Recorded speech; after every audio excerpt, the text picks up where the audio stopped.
In this very short video, we're going to learn about computing volume integrals. We want to take the integral of some scalar, most often a density, over some specific volume or shape in space, denoted by v. The steps are to choose a coordinate system, choose the correct differential volume, and evaluate the integral.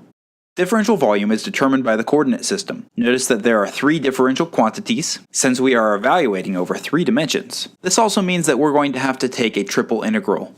Let's look at a short example. I give a scalar quantity and a cylindrical geometry. The differential volume in this case is r, dr, d phi, dz. The big key is to set up the integral correctly. Then it's just a matter of calculating the triple integral. The integral limits will go over what makes up the volume. R varies from 0 to 2, phi from 0 to 2 pi, and z from 0 to 2.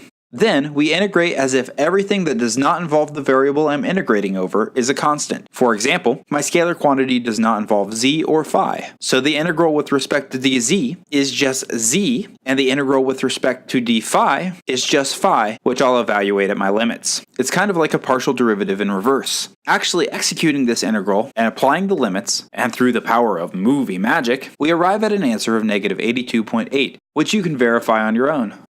So, to wrap up, we follow just a few simple steps and compute the volume integral. The hardest parts are correctly setting up the integral and of course integrating. Thanks for watching, I hope this helped you out. If I went too quickly at some point, which I'm certain I did, it doesn't hurt to pause and try to work through things, or to watch the video again. We'll see you soon.